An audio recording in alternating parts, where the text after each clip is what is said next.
At the same time, he continues to target Ukrainian civilians and energy infrastructure ahead of winter, all aiming to maximise human suffering. So this is the time for pressure, because that's the only way to change Putin's mind, the only way to bring him to the table and stop the killing. We've got 2 months left now of 2025, and I want to use today to agree a clear agenda of what we need to do to push Putin to the table. There are 3 things. First, I think we should agree today to act to take Russian oil and gas off the global market. Now, last week, the UK became the first country to sanction all of Russia's oil majors. And this week, the US acted, to my mind, decisively to sanction Rosneft and Lukoil. This is vital in choking off funding to Russia's war machine. So I hope now that as many others as possible can take these steps as we go further to reducing our own remaining dependencies.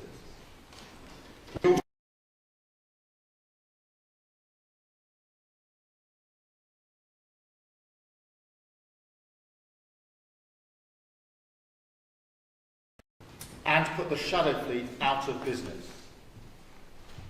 Second, I think we need to agree to finish the job on Russia's sovereign assets and unlock billions to help finance Ukraine's defence.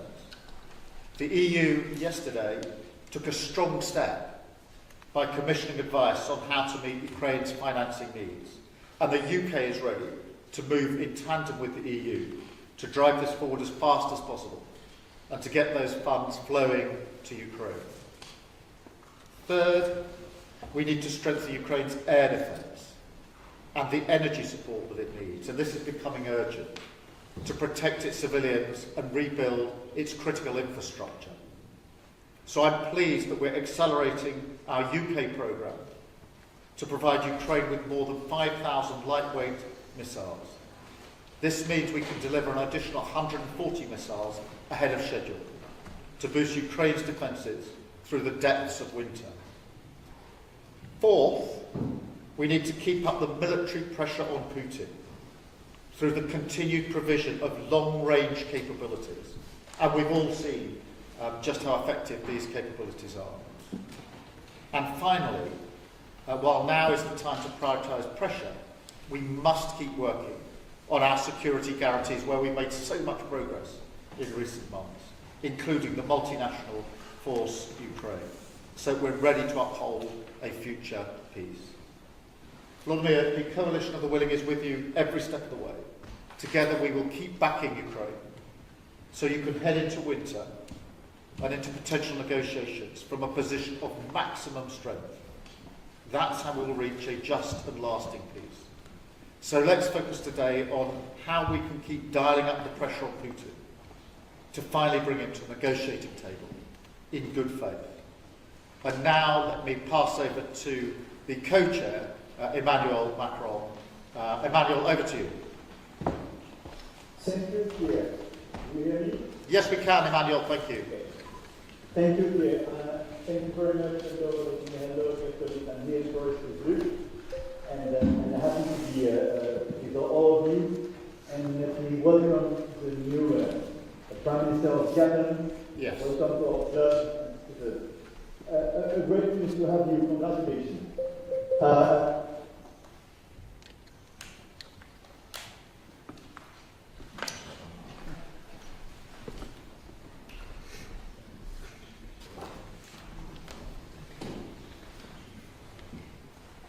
Should we move on to the next set of remarks? Yes, I think that probably makes sense. In peace.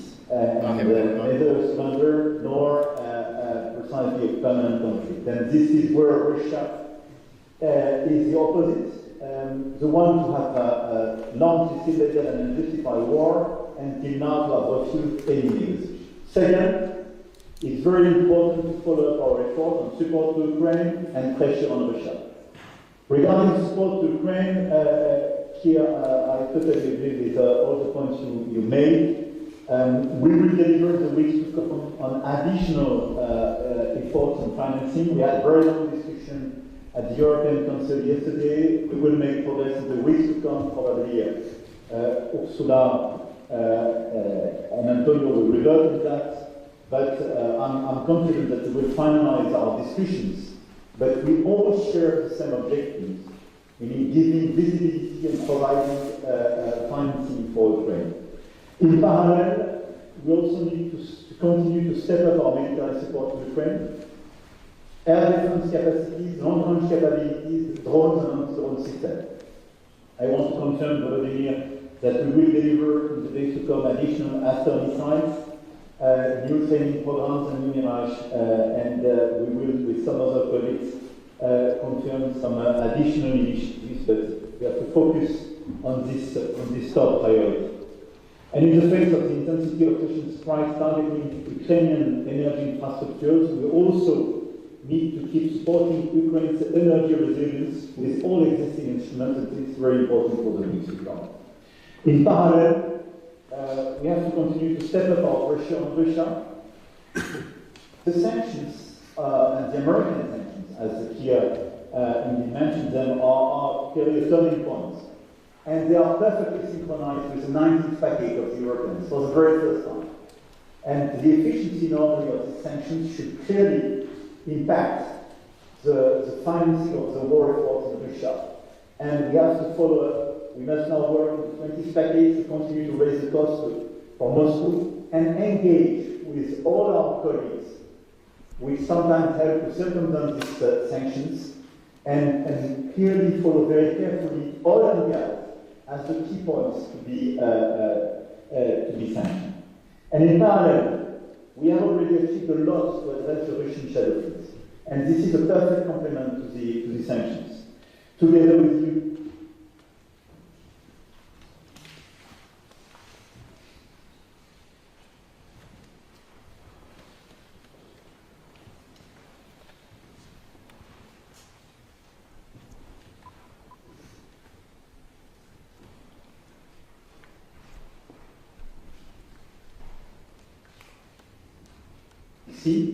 and we have a broader initiative because this is northern, western, and southern France where we clearly address the threat of the shadow fleet. I ask you colleagues to appoint one point of contact by nation in order to share intelligence, to share best practice, and to follow very concretely this action which is being delivered, but we are increasing our efficiency. My third remark is to follow up as well our efforts to plan our contribution precisely to deal with just and long and lasting settlement to the war. And this is about regeneration and long-term effort for the day after a ceasefire in Ukraine. Together we have defined a strategy to support Ukraine's future security so that it can deter and defend itself against a future attack. And I want to thank once again all the shots for the great work. And it's very important to follow up our effort, to follow up the planification, and to continue the work to engage with the US.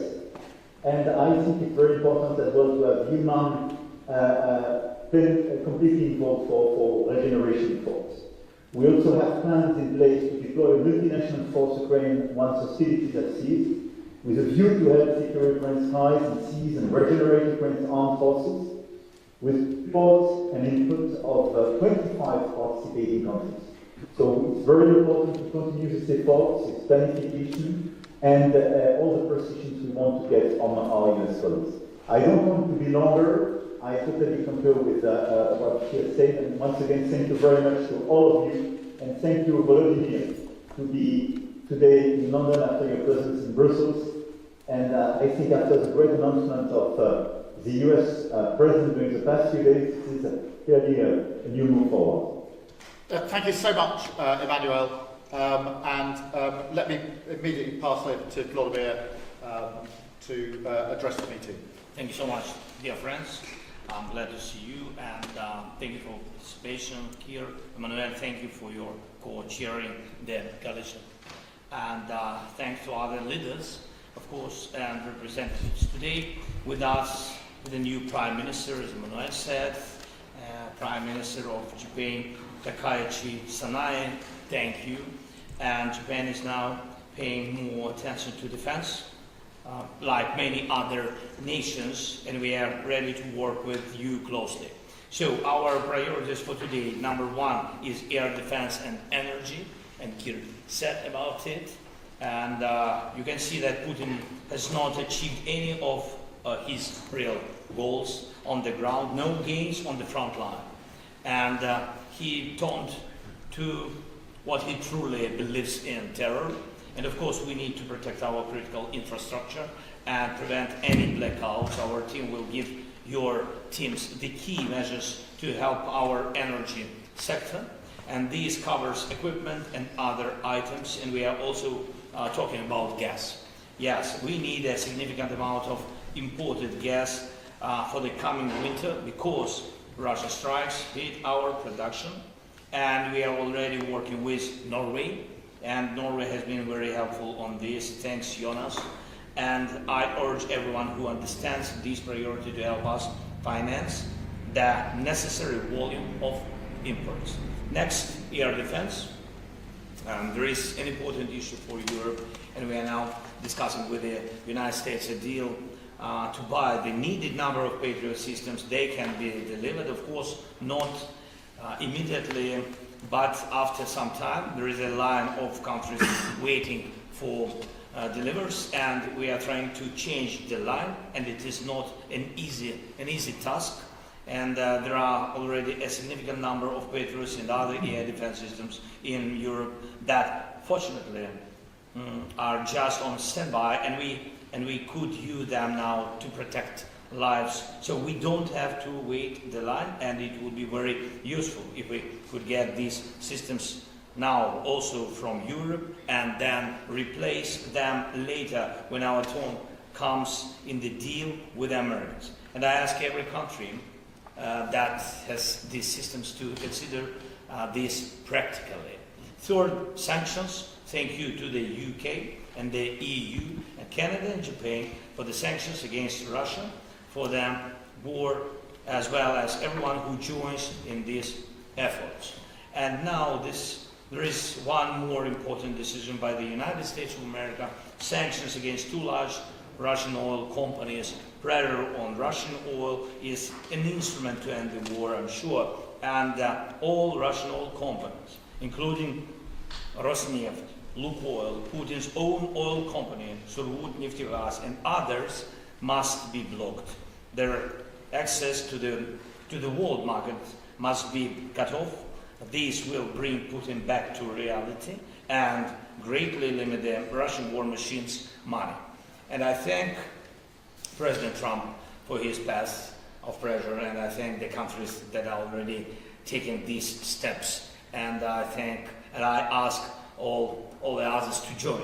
One more point, diplomacy. Right now, Russia does not want to end the war, and Putin does not want any proper meetings. Everything Putin does is an attempt to delay new forms of pressure. We must create in Russia a will to negotiate, and I will ready to meet in any meaningful format, and the current line of contact could be the starting point of negotiations, real negotiations. And we must all remember that the issues of territorial integrity, as well as any alleged trade of lands, must not pay off the aggressor or reward any future aggressions in the world. And unfairness equals danger. Do not give Russia any reason to think they can finish this war with any outcome that is unfair to all of us. Only a strong and fair solution to end the war will really work. Please support us in this, and we all know that parameters and our long-range capabilities help with that. And I thank everyone, every country, every leader who is contributing. The questions about Tomahawks, about Storm Shadows, Scalps, about our joint production of drones and rockets, these are vital. And as soon as Putin felt pressure and the possibility of Tomahawks, appearing in Ukraine, he immediately declared his readiness to restart talks, but as soon as the pressure disappeared, he abandoned diplomacy again. So it's obvious for us what to do. We need more deep strike capabilities. And one more point, I urge you to push your team so we can finalize, together with our team, finalize work on a future framework of security guarantees. On the day the war ends, we must be ready with all the security guarantees. And right now it's time to practically implement all these initiatives, like plural, safe and supporting capability coalitions. In July, by the way, in Rome, the coalition were formed to provide 40 billion euros in military support of our security and defense force. And we need to implement that. Thank you, friends. Thank you so much, Vladimir. Thank you.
to meet initiatives for peace by stonewalling and playing for time.